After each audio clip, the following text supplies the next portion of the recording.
Bem-vindos, criaturas de Deus, ao CSA de Olho na Jurisprudência. Somos as inteligências artificiais da Fê e do Tiago e vamos analisar os informativos da semana. É isso aí. E olha, imaginem só a seguinte situação. Receber auxílio creche, auxílio combustível, licença compensatória por excesso de processos e até tipo uma ajuda de custo para pagar a conta do celular. Nossa, o pacote completo. Tudo isso caindo na conta todo mês, totalmente livre de impostos e, o pior, empurrando a remuneração final para muito além daquele limite constitucional. Exato, o famoso teto. Pois é, então na nossa análise de hoje, o nosso mergulho jurisprudencial vai destrinchar como o Supremo Tribunal Federal finalmente, puxou o freio de mão nessa verdadeira farra bilionária. Demorou, mas puxou. Isso julgando o informativo número 1210, de 08 de abril de 2026. Temos também questões ambientais, proteção ao consumidor, limites do legislativo, muita coisa. E, bom, é um marco histórico na administração pública brasileira, né? E se a gente olhar bem de perto, a audiência vai notar que existe um fio condutor muito claro unindo não só esse mega julgamento sobre o teto remuneratório, mas todos os outros casos que vamos abordar hoje. Qual seria esse fio condutor? A ideia central de delimitação de fronteiras. O Supremo foi acionado para demarcar linhas muito rígidas, até onde vai o elástico do orçamento público, até onde se estende o poder de uma minoria parlamentar durante uma investigação. E, de forma bem contundente, até que ponto os estados podem tentar resolver problemas locais invadindo o território de leis nacionais. Faz todo sentido. Bom, vamos começar pela fronteira do dinheiro, então, que é o prato principal da nossa análise de hoje. Com certeza. É um bloco massivo de decisões. Ele é encabeçado por uma reclamação, a 88.319, e várias ações diretas de inconstitucionalidade. O foco central aqui foi aniquilar aquela criatividade administrativa, sabe? Aquela que permitia furar o teto salarial no serviço público e especialmente no judiciário e no Ministério Público. A engenharia financeira, né? Exato. E a mecânica dessa burla era genial e terrível ao mesmo tempo. Porque a Constituição sempre disse que o salário tem um teto máximo. Certo. Mas uma indenização por um gasto inerente ao trabalho, em tese, não entra nessa conta. Então é como se o contra-cheque fosse, pensa bem, um carrinho de compras com limite de peso. Boa analogia. Só que as pessoas começaram a pendurar sacolas do lado de fora do carrinho, chamando essas sacolas de indenização, só pra não contar no peso oficial. E nem precisava comprovar gasto nenhum. Pois é, virou bagunça, e foi exatamente essa grande brecha que o STF decidiu fechar de vez. E olha, para não deixar nenhuma margem de interpretação nenhuma mesmo, a Corte cravou um pacote fechado com 18 teses de repercussão geral. 18? Caramba! 18 teses. A arquitetura dessa decisão é fascinante, porque ataca bem a raiz do problema. Logo de cara, vamos lá, nas teses 1 e 2, o tribunal estabeleceu a base do sistema. Que seria? A tese 1 diz que os regimes remuneratórios da magistratura e do Ministério Público são absolutamente equiparados. E a tese 2 traz a consequência direta disso, que é, o teto salarial se aplica de forma inflexível a todos os agentes públicos. Ninguém escapa da regra geral. Peraí, então se a regra é equiparar todo mundo pelo topo, isso significa que o STF usou o próprio contra-cheque dos ministros como a régua máxima, é isso? Exatamente isso. O tribunal não deixou margem para os estados definirem tetos paralelos, flutuantes, baseados em arrecadação local? Nada disso. Nada. Tanto que a tese 3 cravou o valor exato, né? R$ 46.366,19. Esse é o limite insuperável. Ponto final. Perfeito. Esse é o teto. Mas o grande golpe contra aquela criatividade dos contra-cheques que você mencionou vem na tese 4. O que ela diz? A tese 4 definiu que qualquer parcela de caráter indenizatório só pode ficar de fora desse teto se estiver expressamente prevista em uma lei ordinária nacional e aprovada pelo Congresso Nacional. Ah, então cortou a autonomia local para inventar moda? Totalmente. Acabou aquele tempo em que um tribunal de justiça local ou uma Assembleia Legislativa Estadual, podia criar uma resolução interna instituindo uma nova indenização para a sua própria categoria. A chave do cofre agora está só no Parlamento Federal. Tá, mas me tira uma dúvida. E enquanto o Congresso não senta para debater e aprovar essa lei nacional unificada? Porque a máquina pública continua girando. Com certeza. Quem tá lá na ponta precisa saber o que entra e o que não entra na conta no fim do mês. O Supremo desenhou algum regime de transição? Desenhou sim, e com umas travas percentuais super severas. Isso tudo está detalhado no bloco da tese 5, que foi dividido em várias sub-regras, da 5.1 até a 5.6. Nossa, bem cirúrgico. Muito. Na tese 5.1, o STF autorizou temporariamente o pagamento da parcela de valorização por tempo na carreira, que é calculada em 5% a cada 5 anos. Certo. Só que a trava é clara. A tese 5.2 limita isso a um teto máximo de 35% do subsídio. Depois, nas 5.3 e 5.4, a Corte listou o que ainda pode ser pago a título de indenização imediata. Diárias, ajuda de custo para mudança de domicílio, prolabore para quem dá aulas, e a indenização de férias não gozadas, que a tese 5.5 limitou a no máximo 30 dias. Entendi. E a 5.6? A 5.6 é o pulo do gato. A soma de todas essas verbas permitidas juntas nunca pode ultrapassar a marca de 35% do subsídio. Tá, entendi a matemática. Mas olha, isso gera um problema prático, não acha? Como assim? Como garantir que uma diária de viagem em um estado não seja fixada num valor absurdamente maior do que em outro estado, sabe? Pra burlar os 35% por vias transversas. O STF pensou nessa padronização? Pensou sim. E essa é uma trava de segurança fundamental. A determinação é que esses valores serão obrigatoriamente padronizados por uma resolução conjunta do CNJ e do CNMP. Ah, então os valores vão ser idênticos nacionalmente. Exato. E tem um ponto crítico nessa arrumação de casa, que é o histórico das dívidas. Os retroativos. Isso. Tinha uma prática comum de reconhecer administrativamente valores retroativos milionários e ir parcelando isso ao longo dos anos. O STF mandou suspender todos os pagamentos retroativos anteriores a fevereiro de 2026 que não tenham transitado em julgado. Caramba, um freio de arrumação gigantesco no passivo. Sim, para esse dinheiro sair agora só com auditoria rigorosa e referendo do STF. Sensacional. Mas me tira uma outra dúvida sobre uma manobra que era bem comum, o acúmulo de funções. Ah, sim. A gente sabe que tem juízes e promotores que acumulam varas ou ofícios por falta de pessoal. O pagamento extra por isso também entrou na tesoura. Entrou, porque o STF percebeu que essa gratificação por acúmulo tinha virado um ralo financeiro, sabe?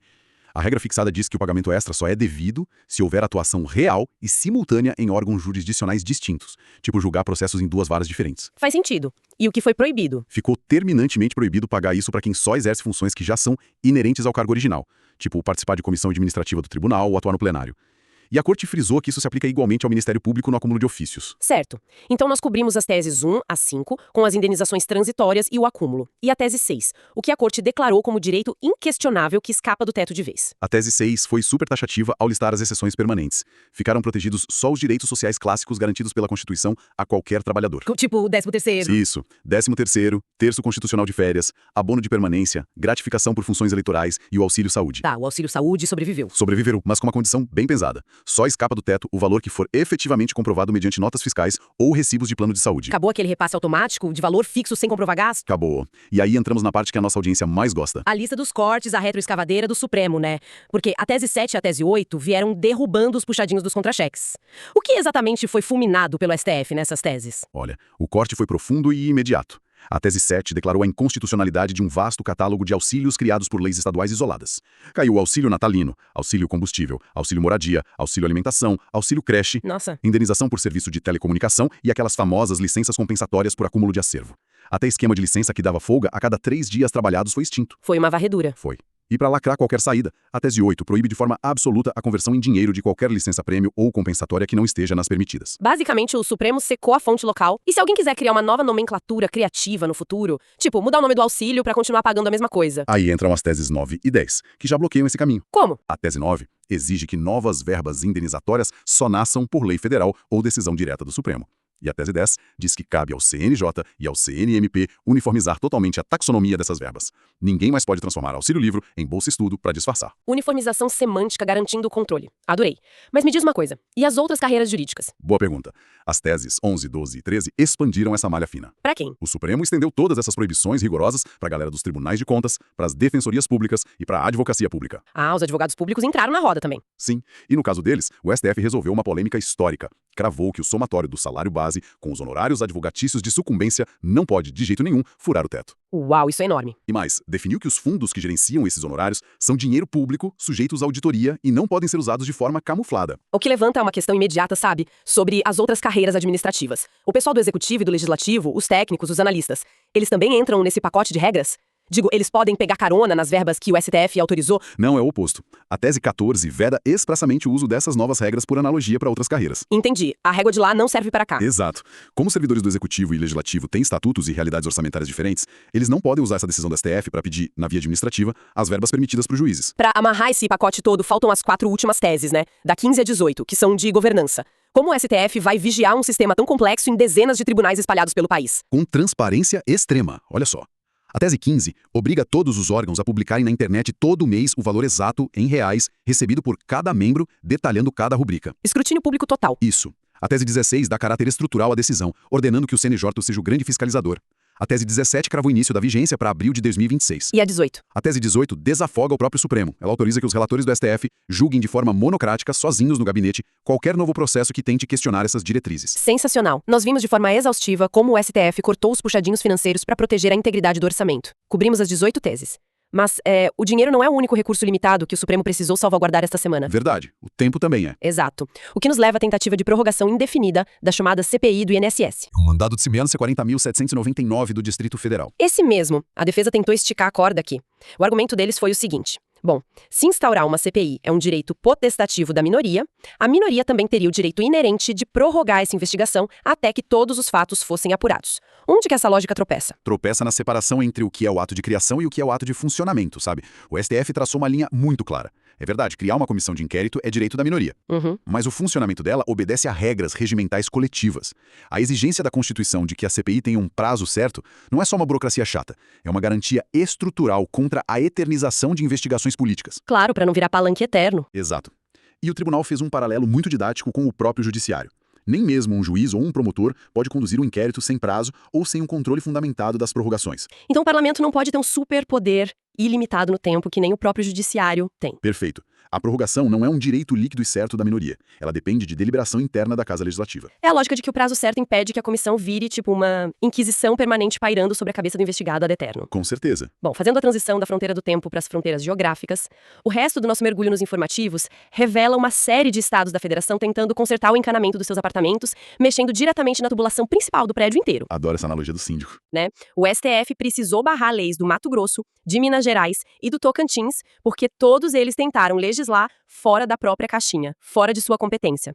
Vamos começar pelo Mato Grosso, no caso ambiental da ADI 7842. O que o Estado tentou fazer aqui? Bom, a Assembleia do Mato Grosso aprovou uma emenda à Constituição Estadual criando uma barreira imensa. Eles disseram o seguinte: antes de o Estado criar qualquer nova unidade de conservação ambiental que englobe propriedades privadas, ele precisaria obrigatoriamente já ter regularizado 80% das unidades antigas. Eita! E ainda ter dinheiro em caixa para as indenizações prévias, né? Isso mesmo. A justificativa política era evitar que fazendeiros ficassem anos esperando compensação do Estado. Politicamente, para os ouvintes que acompanham a política local, esse argumento de vamos pagar quem a gente já deve antes de desapropriar mais gente soa super pragmático. Porque isso esbarra na Constituição Federal. Porque gera um retrocesso ambiental absoluto, sabe? E usurpa o papel do Congresso Nacional. A lei federal que criou o Sistema Nacional de Unidades de Conservação, o SNUC, estabelece as regras para o país todo. E a lei federal não impõe essa trava financeira, né? Não impõe. Ao criar essa regra local, o Mato Grosso, na prática, paralisaria a criação de novas reservas ambientais por tempo indeterminado. E tudo isso por causa de um passivo financeiro criado pela própria ineficiência do Estado. Subordinando a natureza à conta bancária estadual. Exatamente. O STF concedeu a liminar suspendendo essa norma na hora. E ainda no Mato Grosso, temos a DPF 1306. Dessa vez, o governo estadual publicou decisões suspendendo temporariamente os descontos na folha de pagamento de empréstimos consignados atrelados a cartão de crédito dos servidores públicos. Isso. A motivação era proteger o servidor estadual do superendividamento. É outra daquelas medidas em que a intenção do Estado parece ser só de proteção social. Pois é, a intenção pode até ser nobre, mas o governador está operando totalmente fora da sua jurisdição. Legislar sobre contratos de concessão de crédito, taxas de juros, funcionamento de banco, isso é competência privativa da União. Tem que ser regra nacional. Tem. Imagina o impacto sistêmico. Se o Mato Grosso suspende contratos hoje, a Paraíba suspende amanhã e o Rio Grande do Sul muda a taxa de juros semana que vem. O sistema financeiro nacional entra em colapso. Uma bagunça? O STF derrubou sob qual argumento? Argumentando que essa fragmentação das regras de crédito gera tanto risco jurídico que os bancos acabariam, no fim das contas, cortando a oferta de crédito ou cobrando juros exorbitantes para cobrir o risco de cada estado inventar uma regra. A tentativa de proteger o servidor local e encarecer o crédito para todo mundo. É a velha insegurança jurídica precificando o risco no bolso do consumidor, aquele efeito dominó. Bom, vamos subir para Minas Gerais agora na ADI 7859. Esse caso é bem interessante. Muito. O Estado criou uma lei obrigando que todos os produtos fabricados lá, voltados para animais tipo rações, remédios veterinários, trouxessem no rótulo da embalagem informações sobre canais de denúncia de maus tratos. É muito difícil ser contra proteger os animais, né? Mas o STF precisou intervir. Precisou. E por conta da logística do comércio interestadual. Como a gente falou de competência agora há pouco. Legislar sobre normas gerais de comércio e embalagens é da União. A indústria trabalha em escala nacional. Imagina a dor de cabeça para as fábricas. Um pesadelo logístico. Pensa bem, Minas Gerais exige um selo contra maus tratos. Aí São Paulo exige um selo sobre reciclagem. O Ceará cria outra regra de fonte e cor para embalagem. A empresa teria que parar a linha de produção o tempo todo para criar embalagens diferentes dependendo do estado para onde o caminhão vai. Inviável. E a União já tem regras sobre isso, certo? Sim, a União já tem um marco regulatório uniforme sobre rótulos de produtos veterinários. O Supremo reafirmou que as exigências precisam ser padronizadas no país inteiro para garantir que as mercadorias circulem livremente, sem barreiras comerciais disfarçadas de boas intenções. A unidade econômica do país tem que prevalecer. Para fechar nossa análise, vamos aterrissar no Tocantins com a ADI 7550.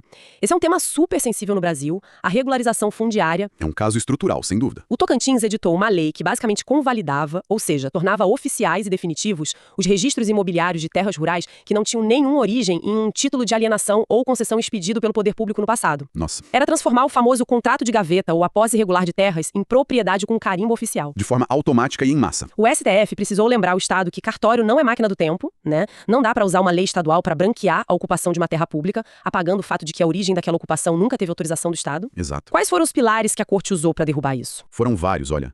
Primeiro, usurpa a competência da União para legislar sobre direito civil e registros públicos.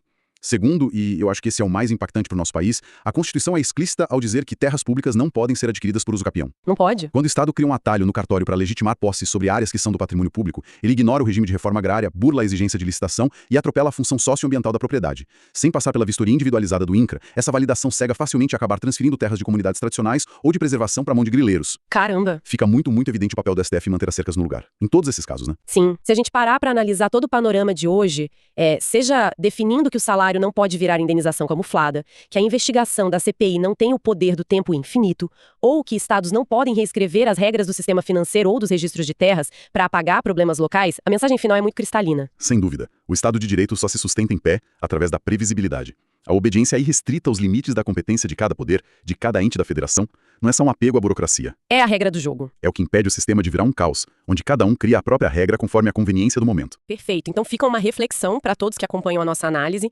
Num país onde a pressão para encontrar soluções rápidas é constante, seja para aumentar a remuneração de uma categoria que está insatisfeita, para estender uma investigação ou para aprovar uma lei estadual que faz um agrado para o eleitorado local, a tentação de cortar caminho é imensa. Gigante. Mas será que esticar a interpretação da lei ou ignorar a caixinha de competência de cada um para atingir um fim supostamente justo não é a receita exata para implodir a própria segurança jurídica que nos protege do arbítrio?